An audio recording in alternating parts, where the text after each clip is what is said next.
पूछ रहा है कि आप क्यों नहीं पत्र पढ़ रहे, हमसे पत्र पढ़वा रहे हो आपका। आपने भागवत जी में सुना होगा, पत्र भगवान कृष्ण ने नहीं पढ़ा, जो पत्र रुक्मणी जी ने दिया था वो ब्राह्मण से पढ़वाया। तो ब्राह्मण ने पूछा, रुक्मणी जी ने पाती लिख कर दी, ब्राह्मण देवता ने भगवान को दी, भगवान ने उस पाती को सिर से लगाया, ब्राह्मण को दे दिया, पत्र तुम पढ़ो। ब्राह्मण के दूसरे का पत्र हम कैसे पढ़ सकते, भगवान के पत्र तो तुम्हें ही पढ़ना पड़ेगा। कारण ब्राह्मण पूछ रहा है कि आप क्यों नहीं पत्र पढ़ रहे, हमसे पत्र पढ़वा रहे हो आपका। आपने भागवत जी में सुना होगा, पत्र भगवान कृष्ण ने नहीं पढ़ा, जो पत्र रुक्मणी जी ने दिया था वो ब्राह्मण से पढ़वाया। तो ब्राह्मण ने पूछा ऐसा क्यों। भगवान कृष्ण ने दाऊ जी से कहा, दाऊ दादा, जिस समय पर ब्राह्मण मेरे राजभवन में आया उस समय मैं सिंहासन पर बैठा था, ब्राह्मण का अपमान हो गया, वो आया और मैं सिंहासन नहीं छोड़ पाया। ब्राह्मण का सम्मान तब होता है जब राजा भी सिंहासन से खड़ा हो जाए, आज अपमान हुआ है ब्राह्मण। तो इससे क्या होगा दाऊ दादा, अगर ब्राह्मण पत्र पढ़ेगा तो मेरे राज सिंहासन से बड़ा ब्राह्मण का सिंहासन हो जाएगा। इसलिए भगवान की कथा बाचने वाला ब्राह्मण जिस गादी पर बैठता है वो व्यास गादी कहलाती है, और व्यास गादी सारे सिंहासनों से बड़ी होती है। इसलिए भगवान ने पत्र पढ़वाया, पत्र तुम पढ़ो, ये पत्र तुम्हें पढ़ना चाहिए। ब्राह्मण ने पत्र पढ़ा, भगवान ने पत्र सुनते से ही कह दिया, रुक्मणी जी से जाकर कह दो तू श्रृंगार करके गोरा जी के मंदिर पहुंच जा, मैं तुझे लेने के लिए पहुंच जाऊंगा। बोला था कि नहीं बोला था? अरे बोलो तो सही, भागवत जी तो बहुत सुनी तुमने इंदौर में, शिव पुराण का तो हम नहीं कह सकते पर भागवत का तो कह सकते हैं कि भगवान कह रहे हैं तू जगदम्बा के मंदिर पर श्रृंगार करके पहुंच जा, मैं तुझे लेने पहुंच जाऊंगा। भगवान ने केवल रुक्मणी जी से नहीं कहा था कि तुम जगदम्बा के मंदिर जाओ मैं तुम्हें लेने पहुंच जाऊंगा। भगवान हर भक्त से एक बात कहते हैं, तुम मेरे दरवाजे तक पहुंच जा, फिर मैं तुझे लेने के लिए पहुंच जाऊंगा। तुझे आना पहले मेरे द्वार तक पड़ेगा, पहले मेरे दरवाजे पर आना पड़ेगा, तब जाकर तू मुझे प्राप्त कर सकता। अब कहीं की यूं बोल दे कि भगवान ने ऐसा बोला था क्या कि श्रृंगार करके ओटला पे खड़ी रहीजिए हो, नहीं मैं तेरे को लेने आ जाऊंगा। अब कई माताएं कहती है मंदिर जाके क्या करेंगे, कथा में भीड़ रे हम जाके क्या करेंगे, तीरथ जाके क्या करेंगे। तो भगवान भी बोला ठीक है मत आ, जब तुम मरेगी तो मैं भी आके क्या करूंगा, क्या करना।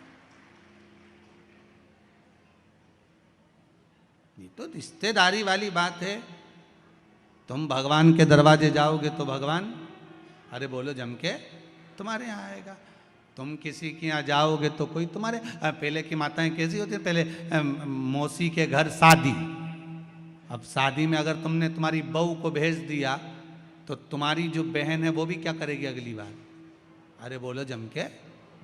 देखो कितनी समझदार इंदौर की माता है, तुरंत बोल दी कि उन्हें अपनी बहू को भेजा था तो हम भी अपनी बहू के भेज देंगे। अब बहन के घर शादी में बहन जाती है तो थोड़ा फैलारा उठाती है, थोड़ा काम करती है, सामान उठा लेती है, कपड़ा सोर लेती है, सामान उठा के रख देती है। पर बहन के घर शादी में अगर बहू जाएगी तो फैलारा उठाएगी, वो तो डेंटिंग पेंटिंग करके और कुर्सी पे आराम से बैठ जाएगी, सामान पड़ा पड़े रहने दो, मौसी सास की आई। उसी तरह भगवान की कथा कहती है कि भगवान की कथा में आप जाओगे तो भगवान भी अंतिम समय में आपके दरवाजे पर आएगा। और अगर आप भगवान की कथा में नहीं पहुंचे और तुमने कहा बहू से कह दिया तू चली जा, तो भगवान भी आखिरी में कह देगा ही यमराज तू चले जा, भगवान काय को छोड़ेगा। और रुक्मणी को लेने के लिए भगवान आए थे तो रुक्मणी को गोदी में ले गए थे। जब मेरा भगवान आता है अंतिम समय में लेने तो आपको गोदी में लेकर जाता है, और वो काला बीआई ब्लैक कलर की स्कॉर्पियो लेके आता है। कौन? झमके तो बोलो, यमराज। वो के पास में वाइट कलर की टवेरा नहीं है, उसके पास तो ब्लैक कलर की स्कॉर्पियो है, और ब्लैक कलर की स्कॉर्पियो लेके आए न, पाड़ा पे बैठ के न मूंछ पे ताव दे के आए, ना पाड़ा की पूछड़ी से बांध के दोस्ता दोस्ता ले जाए, फिर तो रोए रामेती भाई, रोए कमला भाई रोए, और हमारी दशा बिगाड़ दी।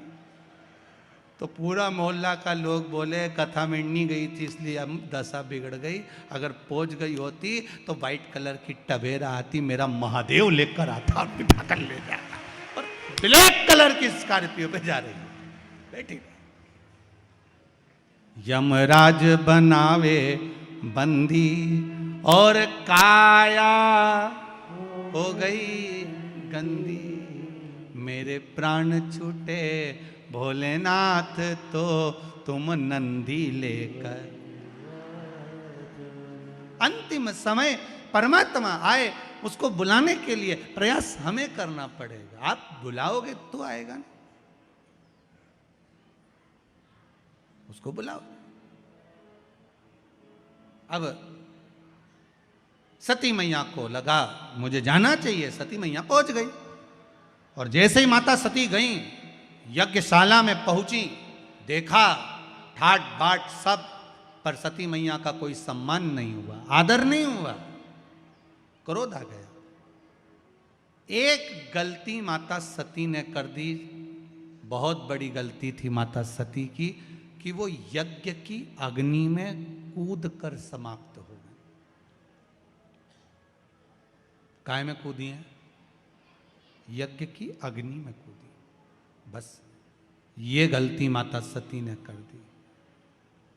और देखो वही बात आ गई ना, थोड़ी सी देर में चक्कू कोपा, भुगतना लंबा पड़ा, थोड़ा सा पाप कर्म करा, भोगना लंबा पड़ा। कर्म भोगना बहुत पड़ता है, अब व्यक्ति कर जाता है थोड़ा सा, पर भोगना बहुत पड़ा। माता सती ने यज्ञ की अग्नि में कूदकर प्राणों को त्यागा। शंकर भगवान ने कहा सती गलती कर गई तू, बहुत बड़ी गलती तूने कर दी, यज्ञ की अग्नि में कूदकर प्राणों को त्यागा सती, इसलिए तेरा कोयल का जन्म होगा। काय का जन्म होगा? कोयल का। जब आषाढ़ के 2 अधिक पड़ेंगे, आषाढ़ 2 पढ़ते हैं ना, अधिक मास 2 पढ़ते हैं आषाढ़ के महीने के, जब आषाढ़ के 2 अधिक पड़ेंगे तब तू मेरा स्मरण करेगी, और मेरा स्मरण करेगी तब जाकर कोयल की योनि से छूटेगी, और फिर हिमालय राज के घर में पार्वती माँ मैनावती के गर्भ से पार्वती बनकर जन्मेगी। भोगना पड़ा कि नहीं भोगना पड़ा? पाप थोड़ा सा कर दिया था, अगर प्राणों को त्यागना ही था तो कहीं और त्याग देते, पर यज्ञ की अग्नि में कूदना जरूरी था क्या? यज्ञ की अग्नि में कूदना जरूरी था? कोई अच्छा काम हो, धर्म का कार्य हो, सत्कर्म हो, भगवान का भजन हो, भंडारा हो, भोजन हो, अच्छा कार्य चल रहा हो, कथा सत्संग चल रहा हो, भगवान का भजन चल रहा हो, तो निवेदन है इसमें बीच में गलत काम के लिए मत कूदना, नहीं तो जिंदगी बेकार हो जाती, भोगना ज्यादा पड़ जाता बेकार कर्म के लिए।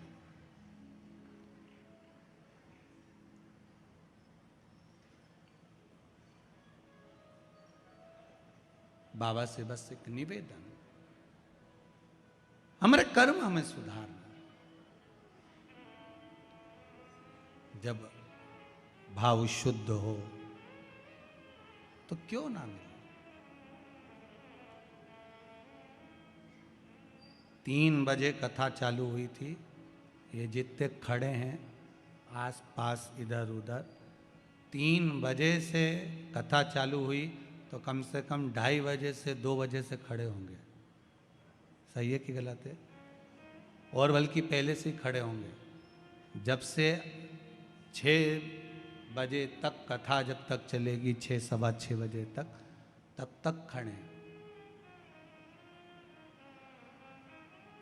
इनकी तपस्या, इनका तप कहीं तो शिव देखेगा, कहीं तो शंकर देखेगा ना। इस व्यासपीठ से मैं आपको नमन करता हूं सभी श्रोताओं को कि आपका जो भरोसा है ना शंकर के प्रति, आप यहाँ से जाते हो तो हर हर महादेव चिल्लाते चिल्लाते जाते हो, आते हो तो हर हर महादेव श्री शिवाय नमस्तुभ्यम बोलते हुए आते हो। कितना विश्वास होगा, कितना भरोसा होगा, कितनी दृढ़ता होगी। पूरे इंदौर में चर्चा है कि विश्वास शंकर के प्रति कितना जागा है, वो देखना है तो ये कनकेश्वरी ग्राउंड में देखिए। कीचड़ है चारों तरफ, पानी गिर रहा है। मेरा कैमरे वालों से निवेदन है, बाहर जितने लोग बैठे हो छाता खोल खोल के बैठे, पानी लगातार टपर टपर हो रहा है थोड़ी थोड़ी देर में। पर इनकी दृढ़ता देखिए आप, इनका विश्वास देखिए आप। कोई ने इनको कुछ दिया है? इनको देने वाला तो देवाधिदेव महादेव है, कोई दूसरा नहीं दे सकता। शंकर, जिस जमीन पर आप बैठे हो पूरी गीली है, ये बहन और बैठी है ना, यहाँ से पानी दिस रहा था, बता रहे थे कि यहाँ से पानी बहकर जा रहा था, पर फिर भी आपका विश्वास बड़ी दृढ़ है, बड़ा दृढ़। इस विश्वास के बल पर शिव महापुराण की कथा है। और एक बात आपसे कहेंगे, इतने वर्षों में हमने एक चीज जरूर देखी है कि जिसने शंकर मेरा ओघड़ी है, वो बिना सोचे देता है। कभी उसने विचार ही नहीं करा कि मुझे इसको क्या देना है। ब्रह्मा जी कहते हैं इसके भाग्य में बहुत बहुत भोगना लिखा है। शंकर जी कहते हैं एक बार मेरे पास तो आ जाए, फाइल ही दबा दूंगा नीचे, निकलने ही नहीं दूंगा कि कितना भोगना लिखा। तू आ तो सही। ब्रह्मा जी बोल रहे हैं आप फाइल पढ़ो, शंकर जी के फाइल आए तो। ब्रह्मा जी बोले मैं आपके पास कभी आने ही नहीं दूंगा। कई लोग ऐसे हैं सारी दुनिया में माथा टेकते हैं, सबके सामने जाके रोते हैं, सबके सामने हाथ फैला लेते हैं, पर शंकर पर भरोसा नहीं कर पाते। शिव जी कहते हैं एक बार मेरे पास आ जा, कितनी भी बेकार फाइल हो सामने आने ही दूंगा, नीचे ऐसी अलमारी में पटकूंगा कि आएगी नहीं। क्या भोगेगा? आ तो अकाल मृत्यु वो मरे जो काम करे चंडाल का, काल उसका क्या बिगाड़े जो भक्त हो महा काल का। शंकर के उपासक हो तो फिर भय काहे का? क्यों भय खाना? बुरा कर्म हुआ पूर्व में, हो सकता है कर्म हमने बेकार करा होगा तो आज भोगना पड़ रहा हो, पर घबराना नहीं है हमको। क्या करेगा यम?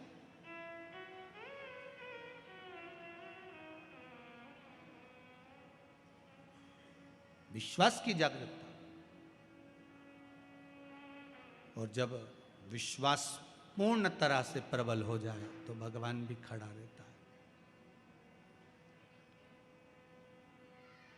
महाराज शिव महापुराण की कथा कह रही है, सती आप कोयल का जन्म लोगे, आंखों से अश्रु थे,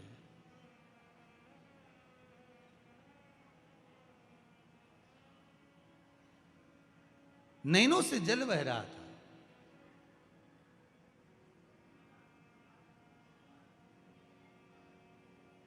लोग कहते हैं पति के जाने के बाद पत्नी की दशा बेकार हो जाती है, वेधव्य हो जाती है, तो दशा बिगड़ जाती है। पर शिव महापुराण की कथा कहती है सती के जाने के बाद शिव भी मौन हो जाते हैं, शंकर भी मौन है।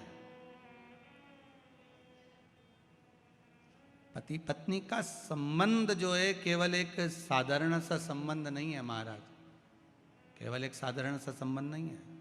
बहुत,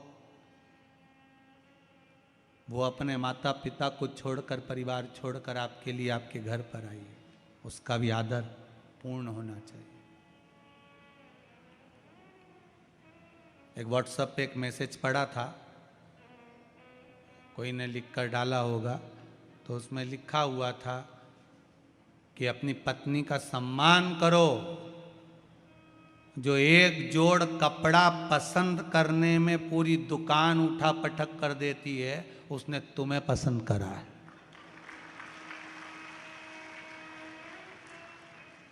समझो जरा, एक जोड़ कपड़ा पसंद करने में जो पूरी दुकान को ऊंचा नीचा कर देती है, उसने तुम्हें पसंद करा। ये उसका सम्मान होना चाहिए कि देखो तुम जैसे के भी पसंद कर लिया, नहीं तो ये भेरू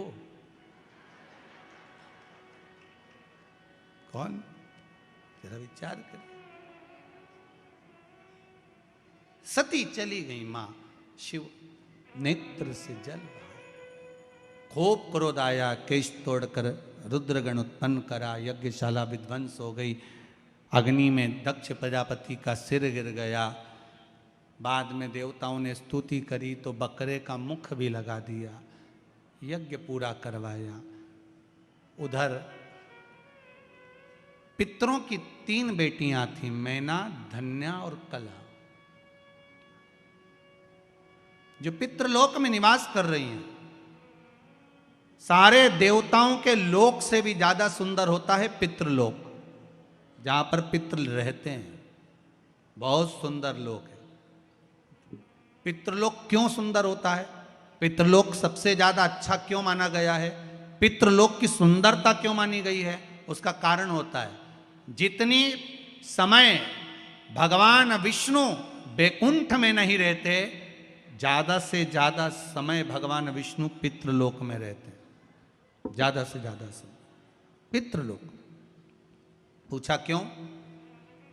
परिवार का, कुटुंब का, गोत्र का व्यक्ति जब कोई अच्छा काम करता है, जितनी देर तक वो अच्छा काम करता है उतनी देर तक भगवान विष्णु को उसके पितृलोक में उसके पितरों के पास बैठकर कंधे पर हाथ रखकर बैठना पड़ता है। जरा विचार करिए, आप 3 घंटे अगर शिव महापुराण की कथा सुन रहे हो तो आपके पूर्वज जो पितृलोक में होंगे, भगवान विष्णु उनके कंधे पर हाथ रखकर बैठे होंगे कि तेरे परिवार के, तेरे कुटुंब के, तेरे क्षेत्र के कुछ अच्छा काम कर रहे हैं। पितृलोक में भगवान नारायण उनके कंधे पर हाथ रखकर बैठते हैं कि तेरे कुल का व्यक्ति कोई अच्छा काम कर रहा है। और जब वही कुल का व्यक्ति बेकार काम करता है ना, कोई कथा सुनने आया और तुम उसकी चप्पल चुरा के ले गए, तो पितृलोक में भगवान विष्णु नहीं जाते, फिर यमराज जाता है। और यमराज जाकर उसके दूतों को ले जाकर उन पितरों से कहता है, देख ले तेरे छोरा छोरी चप्पल चुरा रहे, चोटे के बाप देख ले। ऐसा कोसते हैं। तो तुमसे निवेदन है, चप्पल चुरा के उनको मत कुसवाना रे, तुमसे निवेदन।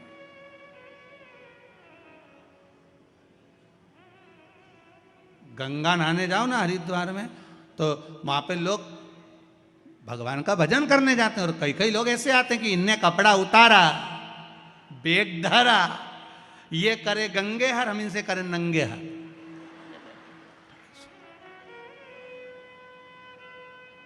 ऊपर से देवता उन भी सोच रहे, बताओ बेचारा अपने पूर्वजों को तारने के लिए आया था, उसने तो अपने पूर्वज तार दिए और इन्होंने सामान चुराकर इनके पूर्वजों को धिक्कार दिया। ऐसा गलत काम कभी मत करना हो, कभी जिंदगी में मत करो।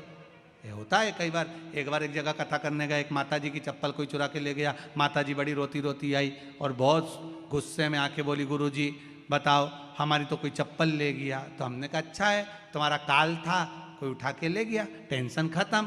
फिर तुमने क्या करा? हम दूसरे की ले गए। हमने कहा बहुत अच्छी बात है, जाओ तुम जाओ। होता है कई बार लोगों की दशा। एक व्यक्ति मंदिर गया, मंदिर में जाके भगवान के मंदिर में चप्पल उतार के जो अंदर गया दर्शन करने, चप्पल गायब हो गई। चप्पल गायब हो गई तो गुस्से में आ गया, अपने दोस्त से बोलता है, बताओ इतना वीआईपी मंदिर है और चप्पल चली गई हमारी, अब क्या करें? मंदिर वीआईपी हो कितना भी हो, पर चप्पल से कोई मंदिर का क्या टेका। तो रुक, मैं अब भी आता हूं। कहां जा रहा है? जरा भगवान से जाकर झगड़ा करके आता हूं कि तुम्हारे मंदिर से हमारी चप्पल गई। वो अंदर गया, जैसे ही अंदर गया वापस बाहर आ गया। दोस्त ने पूछा कुछ बोला क्यों नहीं? तो कि भगवान की तो कोई खुद ले गया, वो तो नंगे पैर खड़े थे। मंदिर में जो मूर्ति होती है कौन सी चप्पल पहनी हुई होती है? भगवान मूर्ति के रूप में प्रेरणा देते कि हमारे मंदिर में आओ तो चप्पल पहन के मैं, तो हमारी तो खुद नहीं है। तुम अपने घर घर छोड़ के आओ, टेंशन लेके आओ काहे को हमारे पास में? हम तो टेंशन मुक्त करते हैं, चिंता मुक्त। चिंतन करो शिव का, भजन करो भगवान। मैना धन्या कला पितृलोक में रह रही थी। सनकादि ऋषियों का आगमन था। सनत कुमार बैठकर तप कर रहे थे, साधना कर रहे थे। तीनों की तीनों निकल कर जा रही थी। इनके लहंगे में कुछ झामर झुमके लगे हुए थे, कुछ रतन लगे हुए थे। वो रतन लगे हुए जब निकल कर जा रहे थे, वो रतन लगा हुआ जो लहंगा था वो सनत कुमार की जंघा से लग गया। जंघा से लगा, खरोच पड़ गई। खरोच पड़ी, इतने में सनत कुमार को क्रोध आ गया। मैना धन्या कला, तुम तीनों संतों का अपमान करी हो, हम तुम्हें श्राप देते हैं कि तुम पितृलोक छोड़कर मृत्युलोक में जाओ। तुम्हें पितृलोक छोड़कर मृत्युलोक में जाना पड़ेगा। तीनों रोने लगी, हमें मृत्युलोक में मत भेजिए, क्योंकि पितृलोक से सुंदर जगह नहीं जहां भगवान विष्णु दिन रात रहते हैं। क्यों भेज रहे? जो व्यक्ति जहां रहता है ना, उसको वही सुंदर लगता है। जो जहां रह रहा है। कई लोग कहते गुरुजी हमने पितरों के मोक्ष के लिए गया जी का पिंड कर दिया, ब्रह्म कपाली कर दी, ब्राह्मण का भोजन करा दिया, भागवत करा दी, उसके बाद भी पंडित जी को पत्रिका दिखाओ तो वो एक ही बात बोलते हैं। क्या बोलते हैं? पितृ दोष है। अब इतना करा, ब्राह्मण का भोजन कराया, तर्पण करा, तिलांजलि करा, सारा काम करा, फिर पितृदोष क्यों रह गया? हमने गया जी का पिंड करा, फिर पितृदोष रह गया। हमने पितरों की शांति कर दी। तो पहले यह बताओ, पितरों की शांति कभी होती है? पहले उसका अनुभव करिएगा। आप अपने ऊपर लेकर चलना। आप यहां से जाओ 7 स्टार 5 स्टार होटल में, खूब प्रेम से इंदौर से बाहर जाकर तुम्हें जहां जाना वहां जाके रहो, खूब अच्छे से रहो, एक से बढ़कर एक होटल में रहो, कितना ही अच्छा वीआईपी से वीआईपी खाना खाओ, वीआईपी से वीआईपी कपड़े पहनो। 1 महीना, 2 महीना, 1.5 महीना, 15 दिन, 20 दिन तुम कितने भी अच्छे से रह लो, पर 20 दिन 22 दिन के बाद तुम्हें अपने घर की याद आएगी कि नहीं आएगी? जम के तो बोलो, आएगी ना। भले तुम्हारे घर में एसी नहीं लगा, डनलप का गद्दा नहीं लगा, भले तुम्हारे घर में वीआईपी भोजन नहीं है, डनलप का गद्दा नहीं है, एसी का रूम नहीं है, पर घर की याद आएगी। भले कुछ भी हो, भले टूटा फूटा मकान हो, पर मेरे को तो मन नहीं लग रहा, मैं तो घर जाऊंगा। थोड़ा मन लगे मेरा, घर जाऊंगा मैं। थोड़ा मन लगे मेरा, मैं घर जाऊंगा। अब मन में तो उनके घर जाने के लिए लगा। आप कितना भी वीआईपी में रह लो, पर आखिरी में घर जाने की याद आती है। कितना भी पिंडदान कर लो, गया जी में जाके पिंड दे दो, ब्रह्म कपाली कर लो, तर्पण कर लो, पितरों को ले जाके गया जी में छोड़ दो, फिर भी पितर कहते हमें तो हमारे घर की याद आती है। इसलिए 16 श्राद्ध में वो तुम्हारे घर आ ही जाते हैं। 16 श्राद्ध में आए और वो इंतजार करते हैं कि तुम हमको क्या क्या खिला रहे हो, इंतजार करते हैं कि क्या दे रहे हैं। पितरों के देवता आर्यमा जब कौए पर बैठ कर आते हैं ना, तो अपने अपने घर के पितरों को छोड़ते हैं। पितरों को छोड़कर वो इंतजार करते हैं कि मुझे मेरा पुत्र, मेरी पुत्र वधू, मेरी बहू, मेरा बेटा मुझे क्या दे रहा है, क्या खिला रहा है, और फिर उसके अनुसार वो फल प्रदान करते हैं। केवल ऐसा नहीं कि आप एक बार उनको छोड़ आए तो फिर जरूरत ही नहीं पड़ेगी। कई माताएं कहती हैं हम तो गया जी कर आए, अब बामण के नहीं जिमाएंगे। मत जिमा, पर भोगना तो पड़ेगा। पितर आते हैं। जैसे आप कहीं पर भी जाकर रह लो, आपको आपकी घर की याद आएगी। 1 महीने में, 2 महीने में, 15 दिन में, 20 दिन में याद आती है। उसी तरह पितरों को कहीं पर भी रह ले, एक बार साल भर में एक बार आपके दरवाजे पर जरूर आते हैं। उसको भाग देना चाहिए, उनको भाग प्रदान करो। बोलेंगे महाराज मैना धन्या कला रोने लगी, हमको क्षमा कर दो। सनत कुमारों ने कहा हम आपको वर प्रदान करते हैं, आशीर्वाद देते हैं, हम आपको वर देते हैं। मैना धन्या कला, आप तीनों मृत्युलोक में जाओगी, और मृत्युलोक में जाकर आपके यहाँ पर 3 देवियाँ आप तीनों के गर्भ से प्रकट होंगी। 3 देवियाँ, तीन देवियां आप तीनों के गर्भ से प्रकट होंगी। मैना के गोद में पार्वती जी आई, धन्या सुनैना बनी जिनकी गोद में सीता जी आई, कला कीर्ति बनी जिनकी गोद में राधा जी आई। ये तीनों तीन देवियां बनी। मैना धन्या कला तीनों निवास करी। समय आया, माता मैनावती के गर्भ से पार्वती जी का जन्म हुआ। हिमालय राज की नगरी आज आनंदित हो गई। बेटा एक कुल को तारता है, बेटी दो कुल को तारती।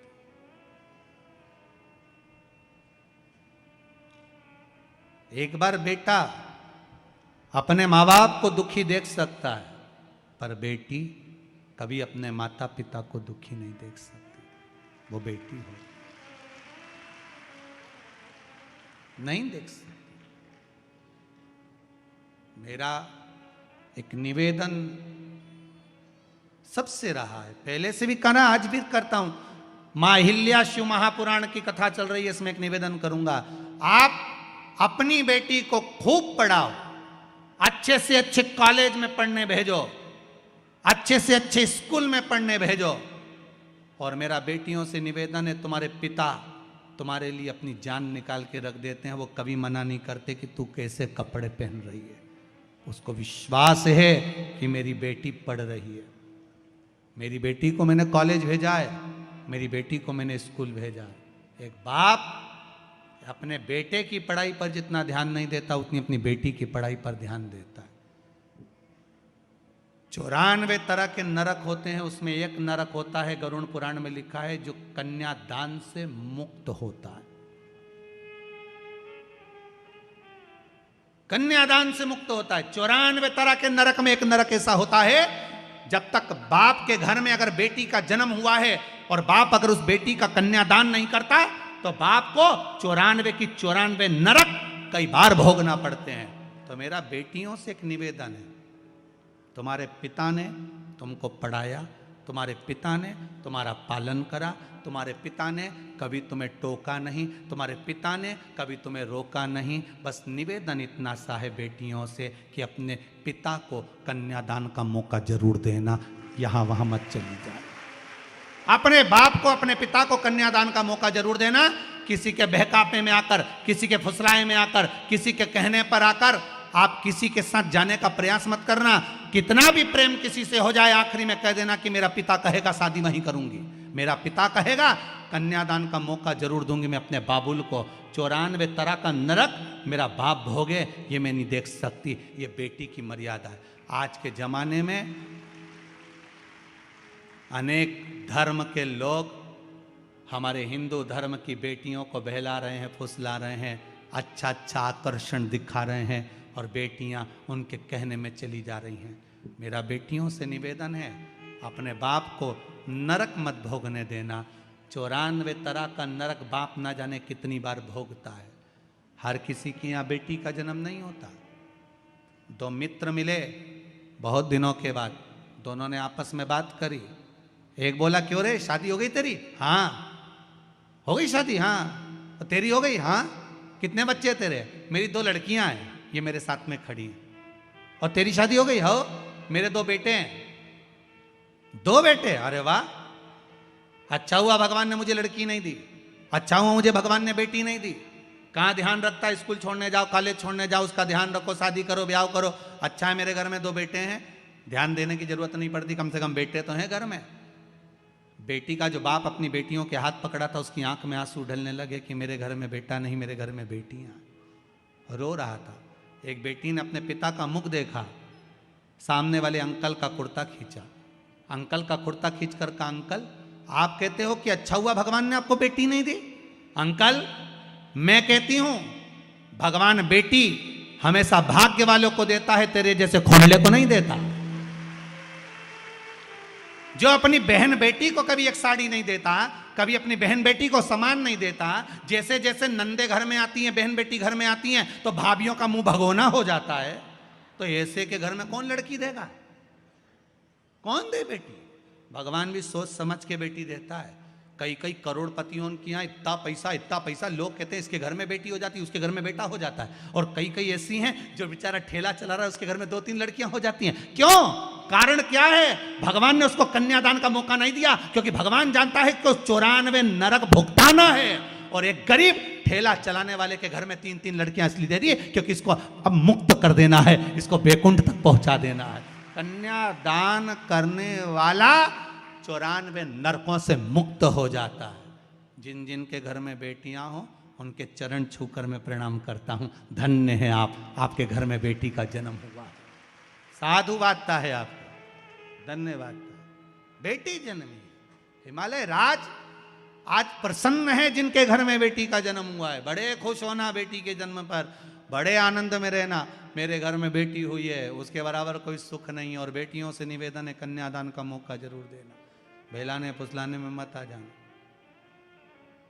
कह देना साहब मेरा पिता है, उससे कन्यादान करवाऊंगी मैं। कन्यादान हो मेरे पिता। अब देवऋषि नारद आ गए, उन्होंने थोड़ा सा भाग्य का वर्णन कर दिया। बड़ा सुंदर वर्णन किया। इनको जो पति मिलेगा नग्न वेशधारी, भस्म दमाने वाला, जटाजूट बांधने वाला। मैनावती के गर्भ में गोदी में जो कन्या है उसको देखकर मैनावती रोने लगी, ऐसी बेटी क्यों दूंगी मैं ऐसी जगह पर। जो भाग्य में लिखा है उसे कोई टाल सका है? तुम कितना बदलोगे? कितना बदलोगे? आप पढ़ा सकते हो, लिखा सकते हो, आप डॉक्टर बना सकते हो, आप कलेक्टर बना सकते हो, आप एसपी डीएसपी बना सकते हो, आप सब कुछ बना सकते हो अपने बच्चों को, पर उनका भाग्य नहीं बना सकते। भाग्य तो भगवान लिखकर भेजता है, भाग्य वो लिखता है।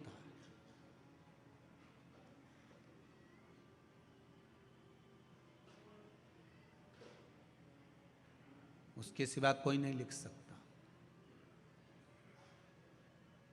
भाग्य उसने लिखा है। आप बनाओ, डॉक्टर बनाओ, कलेक्टर बनाओ, एसपी बनाओ, डीएसपी बनाओ, सीए बनाओ, इंजीनियर बनाओ, पढ़ाओ, खूब पढ़ाओ, खूब पढ़ाओ, पर भाग्य नहीं बना सकते। भाग्य तो उसने बनाया। कितना बनाया, कैसा बनाया, सुख लिखा कि दुख लिखा, ये उसके हाथ में। एक माँ ने अपने पिता पति से कहा, सुनो बेटी बड़ी दुखी है, आप दुनिया भर में इतना धन लुटाते फिरते हो, मंदिर देवालय में जाकर पैसा पैसा लगाते रहते हो, अपनी बेटी को कुछ दे दो। पिताजी ने कहा उसके भाग्य में सुख नहीं है, मैं नहीं दूंगा। अगर सुख होता तो दुख क्यों मिलता? तो तुम क्या भाग्य लिखने वाले हो? थोड़ा सा सुख दे दोगे तो कुछ चले जाएगा तुम्हारा, दे उसको। पिता ने कहा मैं नहीं दे सकता। माँ कहने लगी मैं दूंगी, दे दो। तिल्ली का लड्डू बना लिया। मकर संक्रांति पे दामाद को भोजन करने बुला लिया। तिल्ली के लड्डू का डब्बा दामाद को दे दिया, उसमें सोने की गिन्नियां फंसा दी उस लड्डू के अंदर। दामाद से कहा ये मेरी बेटी को दे देना। दामाद डब्बा लेकर चला तो उसको याद आया कल बच्चों की फीस जमा करना है, पैसा घर में नहीं है। अगर डब्बा हलवाई को दे जाऊं और उससे पैसे ले जाऊं तो? डब्बा हलवाई को दे दिया, 500 रुपये लेकर घर चले गया, फीस जमा कर दी। शाम के समय पर सेठ जी आ रहे थे, उनको लगा आज मेरी पत्नी का जन्मदिन है, घर पर मिठाई होगी नहीं। पत्नी को तिल्ली के लड्डू अच्छे लगते हैं तो हलवाई के यहाँ गया और कहा कोई ताज़ा लड्डू आया हो तो दो। हलवाई ने वही डब्बा उठाकर दे दिया। पति ने जैसे ही अपनी पत्नी को लड्डू खिलाया उसमें से सोने की गिन्नियाँ निकल रही थी। सोने की गिन्नी निकली तो पत्नी की आंख में आंसू आ गए। आप सत्य कह रहे थे कि भाग्य में नहीं होगा तो नहीं मिलेगा, और देखो मैंने दामाद को लड्डू दिए थे, वो लड्डू वापस मेरे घर में आ गए। अगर किस्मत में होते तो मिल ही जाते ना। भाग्य में हो तो जरूर मिलता है, भाग्य में नहीं होगा तो नहीं मिलेगा, प्राप्त नहीं होगा। आज मैनावती ने सोच लिया क्या करा जाए। देवर्षि नारद ने कहा शिव जी के लगन लगा दो इसको। शंकर की भक्ति में पार्वती मैया ऐसी डूब गई, ऐसी डूब गई, ऐसी डूब गई कि शंकर पति के रूप में माता पार्वती को प्राप्त हुए। शिव दूल्हा बन रहे हैं, माता पार्वती दुल्हन बन रही। शिव बना बन रहे हैं, पार्वती जी बनी बन रही हैं। शादी में 8 दिन पहले 15 दिन पहले से गाते हैं बना जी बना जी बना जी। बना जी इसलिए गाते हैं कि बना के चलना जी, और बनी जी इसलिए गाते हैं कि चाहे कितना ही कुछ बोले पर बनी रहियो, दौड़ दौड़ के मायके मत आइयो। नहीं तो जरा जरा सी बात में दौड़ कर फिर मायके आ जाए, वहीं रहना। हो जाता है थोड़ा विवाद घर में परिवार में चलता रहता है, पर थोड़ी थोड़ी बात को लेकर मायके नहीं आना। और मेरी माताओं से निवेदन है, बहनों से निवेदन है, अपने ससुराल की बात जरा जरा सी बात अपने घर पे फोन लगाकर कभी मत बताना, कभी मत बताओ। आज सबसे ज्यादा अगर अदालत में केस चल रहे हैं तो तलाक के चल रहे हैं। जरा जरा सी बात में तुरंत तुरंत थोड़ा हुआ नहीं और बताना प्रारंभ करा। और माताओं से भी निवेदन है, अपनी बेटी को ज्ञान देना चाहते हो, जैसा अपनी बहू के प्रति तुम सोचते हो वैसा ही वैसा ज्ञान अपनी बेटी को दीजिए, अपनी बेटी को दीजिए।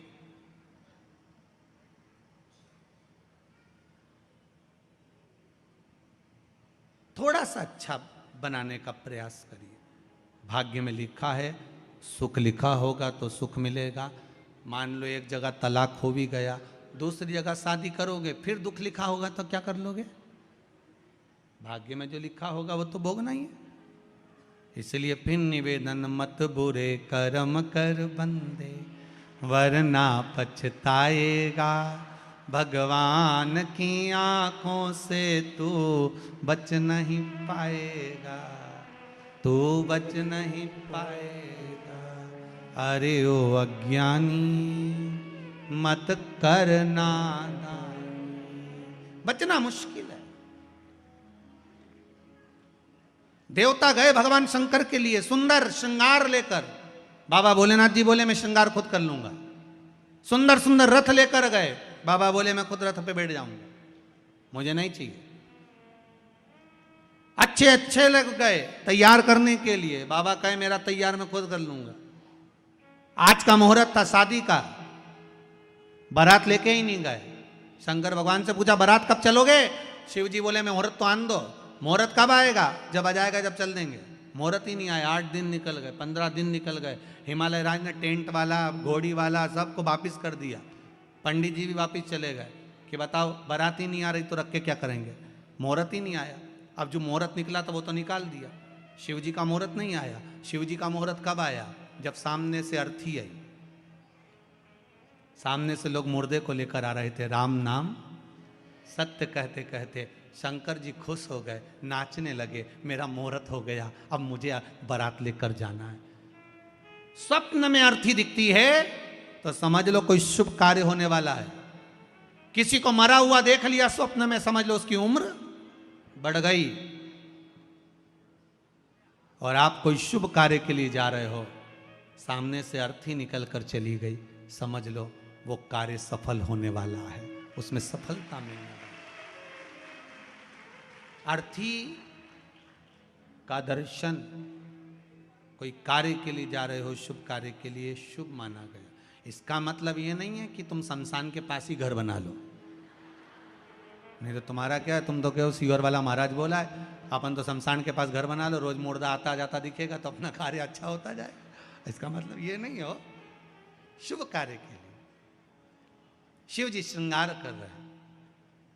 इतने में भगवान शंकर तो जाके नंदी पर बैठ गए थे। नंदी पर बैठे तो भोलेनाथ जी से भगवान विष्णु ने कहा प्रभु आप ऊपर कुछ मत पहनो पर नीचे तो कुछ पहनो।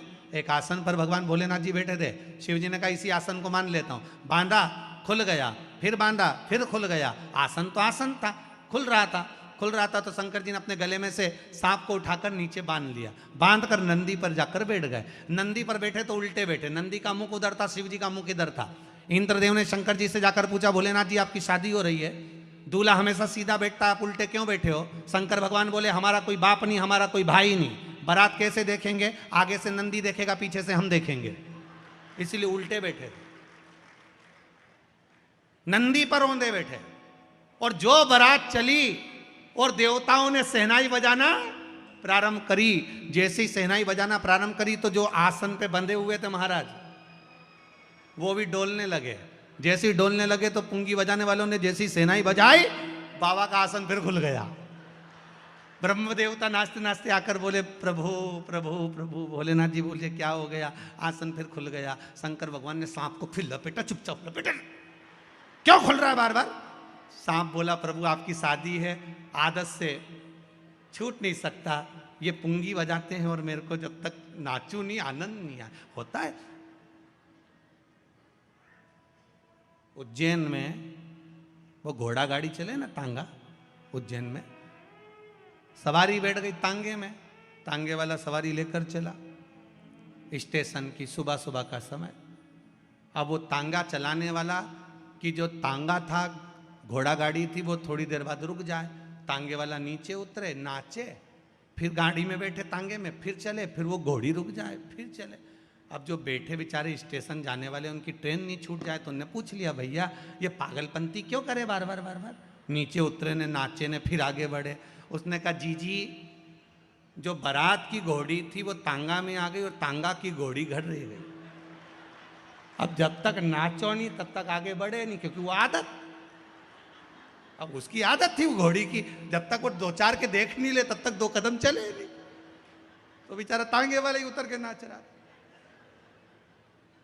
अब जैसे ही ये पुंगी बजाए, सेनाई बजाए और बाबा खुल के बैठ जाए। अब भोलेनाथ जी ने उसको फिर बांध लिया और थोड़ी देर बाद फिर खुल गया। इंद्रदेव ने ब्रह्मा जी से कहा बारात अच्छी नहीं लग रही, आप आमंत्रण करें। शिव जी से कहें जैसे शंकर जी वैसी बारात होना चाहिए। शंकर भगवान ने डमरू खड़का दिया, डाकनी पुसाचनी भूत चुड़ैल भयंकर आ गए, सब नाचने लगे। आगे आगे 33 कोटि देवता, पीछे डाकनी पिसाचनी भूत चुड़ैल, इतने भयंकर भयंकर रूप रख के आए जिनका वर्णन नहीं। ऐसा रूप रख के आए, सब नाचने लगे। इंद्रदेव ने ब्रह्मा जी से पूछा, ब्रह्मदेव आगे आगे जो देवता नाच रहे हैं, कोई तो कत्थक कर रहा है, कोई भांगड़ा कर रहा है, कोई गरबा कर रहा है, पर ये भूत चुड़ैल नाच रहे हैं, इनके नाचने का समझ में नहीं आ रहा है, ये कैसे नाच रहे हैं? इनके नाचने का कोई नाम है क्या? ब्रह्मा जी बोले चिंता मत करो, लोग इसे कलयुग में डिस्को कहेंगे। कलयुग में लोग इसको डिस्को कहेंगे। समझ में नहीं आता, ऐसे हाथ पटकते जैसे ततैया छा गया। कहीं कहीं का तो जमीन पे सो जाए, ऐसा लगे जैसे मिर्गी आ गई बापड़ा के।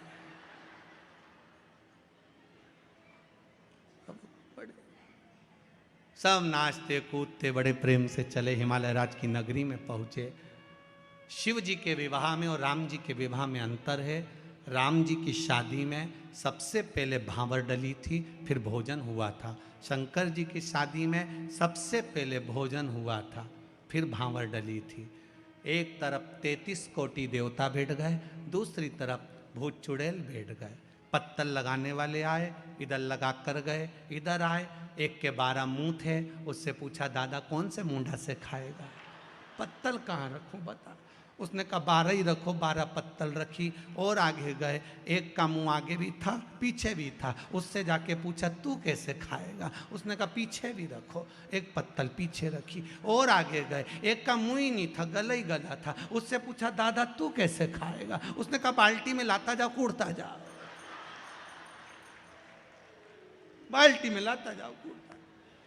परसगारी करने वालों के पसीने छूट गए, परसगारी करने वालों के पसीने छूट गए, जैसे अभी यहां पर भी छूट जाते हैं पूड़ी और सब्जी बांटने।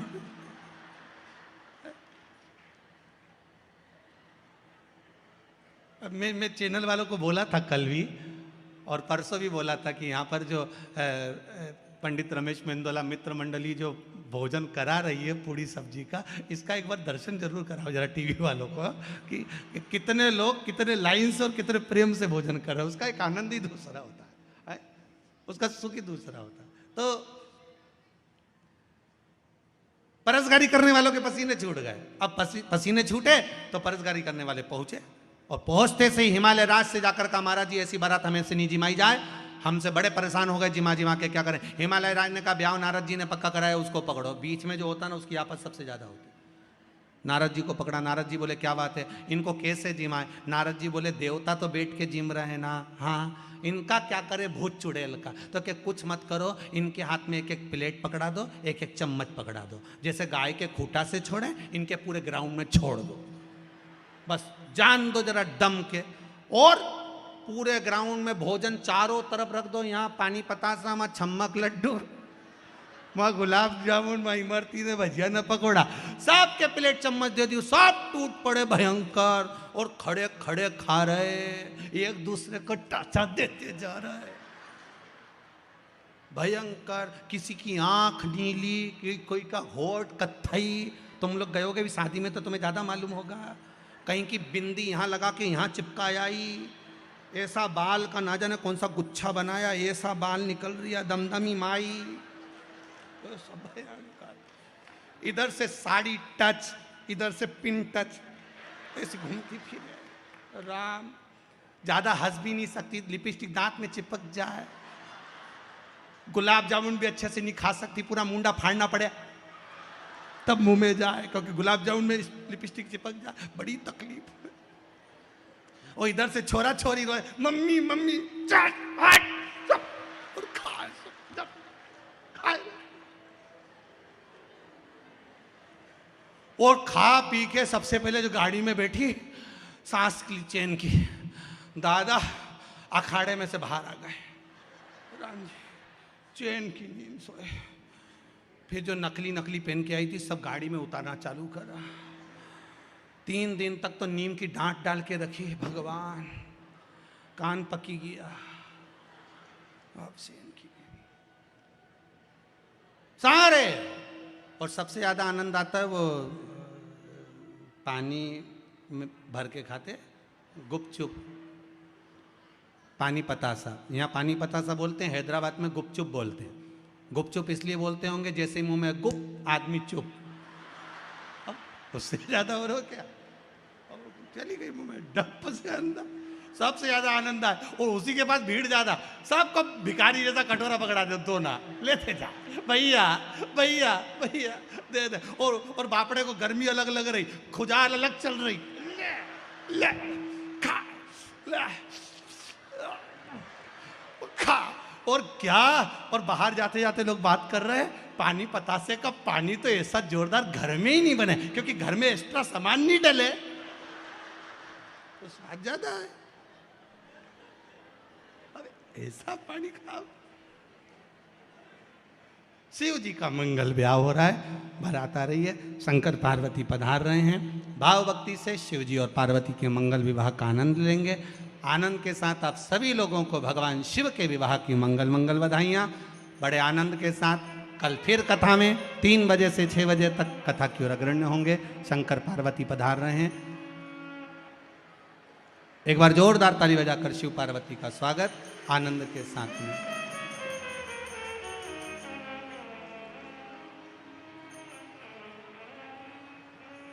अंतर्राष्ट्रीय राम स्नेही संप्रदाय में संत श्री हरिराम जी शास्त्री जी जोधपुर वाले हमारे बीच में आए हैं।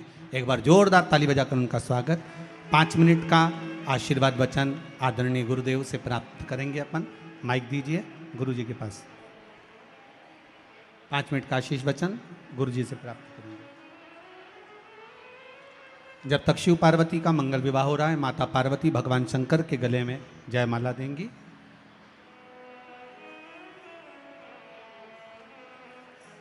बोल काशी विश्वनाथ भगवान की जय।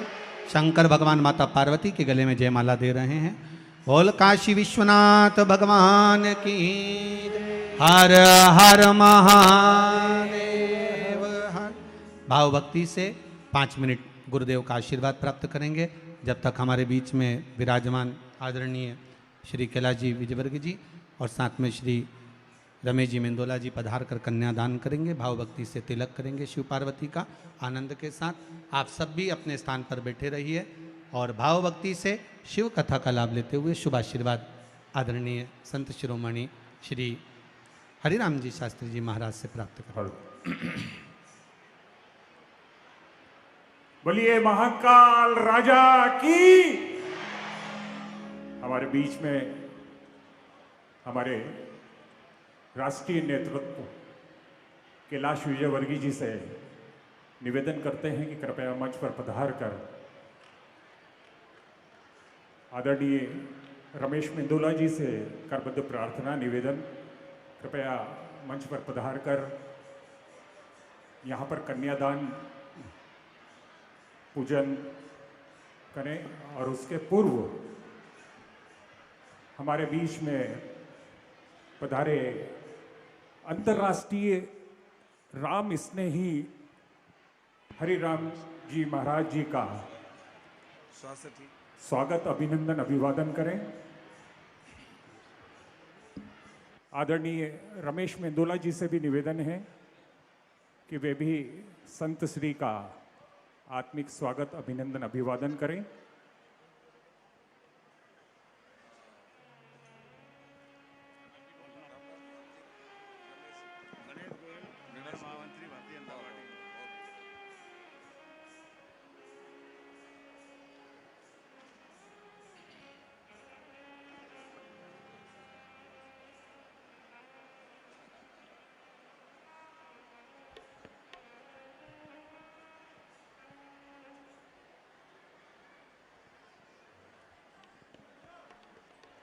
आइए हम सब भी जोरदार तालियों से इस पूजन के साथ जुड़े।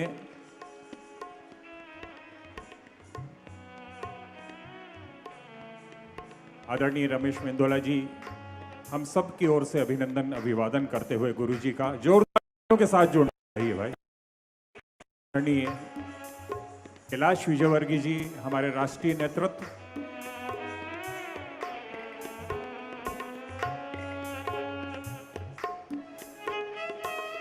आदरणीय कमल वाघेला जी, हरिनारायण यादव जी, सुमित मिश्रा जी, आदरणीय राजेंद्र राठौर जी, चंदू शिंदे जी,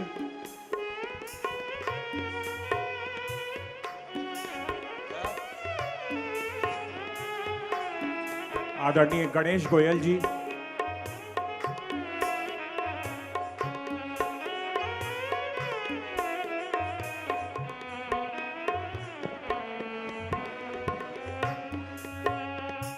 आइए हम ऐसे अवसर के साक्षी बने हैं। यह विवाह शिव पार्वती के विवाह के साक्षी आप सब लोग बने हैं, कन्यादान कर रहे हैं। पूज्य गुरुदेव हम सबके अंतर्राष्ट्रीय राम स्नेह मार्गदर्शन। संप्रदाय के संत श्री हरिराम जी शास्त्री जी जोधपुर वालों से आशीर्वचन 5 मिनट का अपन ग्रहण करेंगे। सभी लोग अपनी जगह पर बैठे रहें। 5 मिनट का आशीर्वचन आदरणीय गुरुदेव से।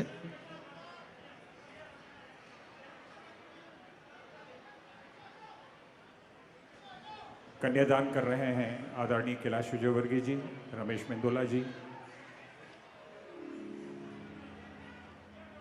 मैं निवेदन करूंगा आदरणीय कैलाश जी से कि हमारे संत श्री हरिराम जी महाराज जी जो कि हमारे बीच में जोधपुर से पधारे हैं, उनका राम स्नेही संप्रदाय अंतर्राष्ट्रीय, जोरदार तालियों के साथ हम जुड़े। दादा दयालु से भी निवेदन है कि हमारे आदरणीय संत श्री का आत्मिक अभिनंदन करें, अभिवादन करें। हम सब भी जोरदार तालियों से गुरुवर का अभिनंदन, अभिवादन। आइए माइक चालू करो स्वामी जी का।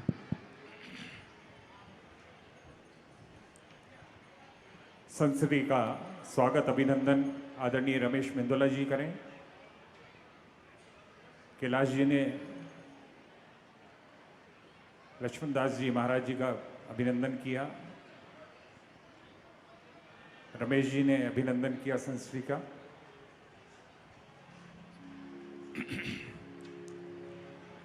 हर हर महादेव, हर हर महादेव। रमतीत राम गुरुदेव जी, पुनीति हूँ काल के संत, जिनको राम चरण की वंदन बार अनंत। यम ब्रह्मा वरुणेन्द्र रुद्र मरुतस्तनवन्ति देव्यस्तवैर् वेदै सांग पद क्रमोपनिषदैर्गायन्ति यं सामगाः। ध्यानं वस्तत्तद्गतेन मनसा पश्यन्ति यं योगिनः, यस्यान्तं न विदुः सुरासुरगणा, देवाय तस्मै नमः। अनंत विराट विश्वात्मा जगत नियंता सर्वांतर्यामी सच्चिदानंद घन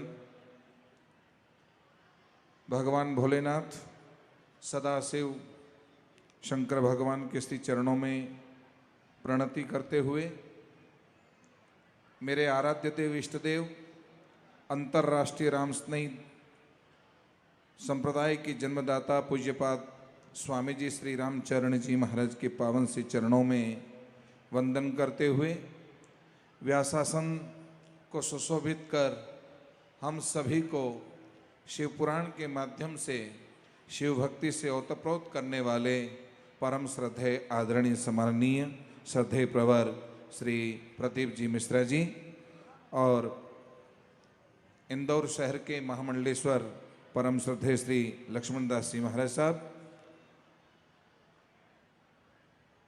बहुत ही कर्मठ और जुझारू और राष्ट्र समाज देश के प्रति समर्पित भाई श्री कैलाश जी विजयवर्गीय जी, रमेश जी मंदोला जी आदि सभी मित्र मंडली और आप सभी धर्म प्रेमी धर्म प्राण बंधुओं, माताओं, बहनों, मैं अभिभूत हूँ।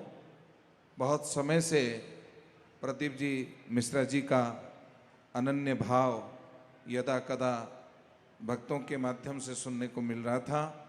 कल ही कैलाश जी विजयवर्गीय जी का भाव प्राप्त हुआ कि आप भी इस तरह का कार्यक्रम चल रहा है तो आप पधारिए। अभी मैं पिछले 15 दिनों से यहाँ इंदौर के प्रवास में था और आज आपके बीच आना हुआ।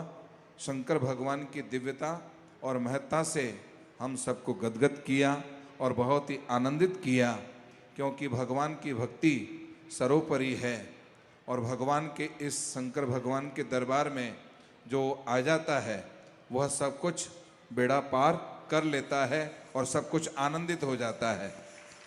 शंकर भगवान के दरबार में दुख दर्द मिटाए जाते हैं। शंकर भगवान के दरबार में दुख दर्द मिटाए जाते हैं। दुनिया के सताए लोगों यहाँ सीने से लगाए जाते हैं।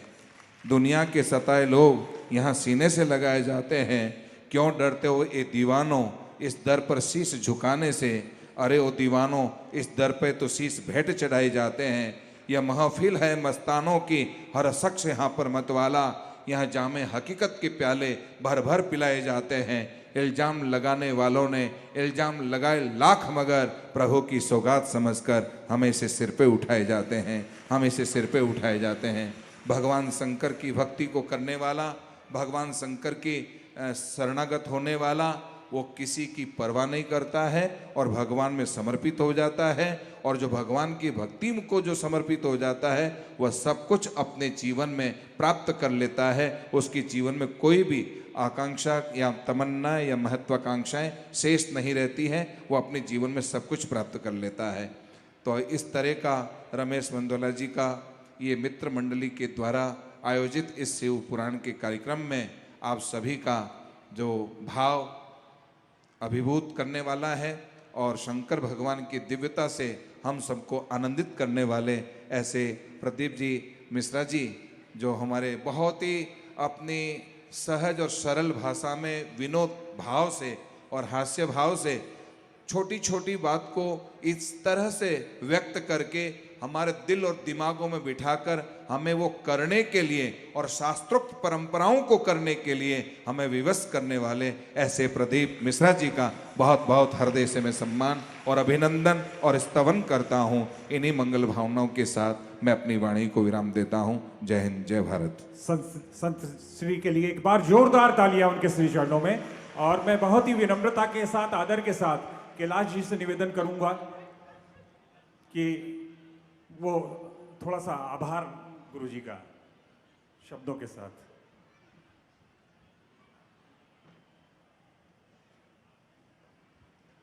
बोलिए सदगुरुदेव भगवान की, महाकाल राजा की। हमारे द्वारका जी बहुत ही भोले भंडारी हैं। जैसे शंकर जी के भक्त सब भोले भंडारी रहते हैं और यहाँ पर जितने भी सभी भोले भंडारी, पर ये महा भोले भंडारी हैं। इनको कार्यक्रम का संचालन दिया और मुझे जबरदस्ती माइक थमा दिया हाथ में। आप खुद ही आभार प्रदर्शन कर चुके थे उनका। तो मैं हमारे बीच में बहुत प्रसन्नता की बात है कि यह मंच संतों की उपस्थिति के माध्यम से दिव्यता प्रदान करता है प्रतिदिन।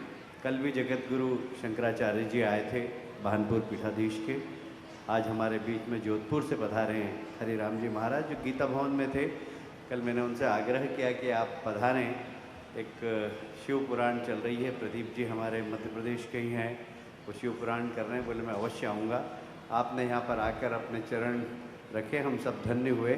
मैं हरिराम जी, एक बहुत छोटी बात कही उन्होंने कि बेटियों को घर में कुछ भी हो अपने मायके में नहीं बताना चाहिए। बहुत छोटी बात है, पर परिवार संस्था को मजबूत करने वाली और बहुत सारी बातें उन्होंने, मैं अभी घर पे टीवी पे भी देख रहा था और यहाँ फिर मैं आया, आकर मैंने यहाँ पर भी उनके जो विनोद में उन्होंने बड़ी बात कही। मैं समझता हूँ कि अगर इस प्रकार की बातें हम अपने अंतःकरण में उतार कर अपने घर और परिवार के सदस्यों के बीच में उन सब बातों का पालन करें तो ये परिवार संस्था मजबूत होगी। क्योंकि दुनिया के अंदर यदि भारत की विशेषता है सामाजिक रचना की तो वह परिवार की, ऐसा परिवार कहीं नहीं होता। अंग्रेजी में कोई भी मिले, कौन है हमारे अंकल है, मामा जी का अंग्रेजी कुछ होता ही नहीं क्योंकि अंग्रेजों के यहाँ मामा जी होते ही नहीं। मौसा जी का कोई अंग्रेजी नहीं होता क्योंकि अंग्रेजों के यहाँ मौसा जी नहीं होते। फूफा फूफी सब अंकल, क्योंकि उनके यहाँ कोई रिश्ते ही नहीं होते हैं। हमारे यहाँ होते रिश्ते, मामा है, मामी है, फूफा है, फूफी है, ननंद है, भौजाई है, ये सब रिश्ते हमारे यहाँ हैं। ये परिवार संस्था है, ये भारत की विशेषता। दुनिया में ऐसा परिवार कहीं पर भी नहीं होता और यही सामाजिक संरचना को मजबूत करता है। मैं समझता हूँ ये टूटने लगा है। अभी महाराज जी ने बहुत एक समाज की बहुत ही दर्दनाक बात कही कि बहुत ज़्यादा तलाक के प्रकरण कोर्ट में चल रहे हैं। पहले तो तलाक होता ही नहीं था और कम से कम मुझे तो याद है कि हमारे समाज में कभी तलाक ही नहीं होता था, पर हमारे समाज में भी आजकल चालू हो गया। इसीलिए कि जो पाश्चात्य संस्कृति का प्रभाव बच्चों में पड़ रहा है, ये कहीं ना कहीं परिवार संस्था को चोट पहुंचा रहा है, जो भारत की विशेषता है, जो हमारे देश की विशेषता है।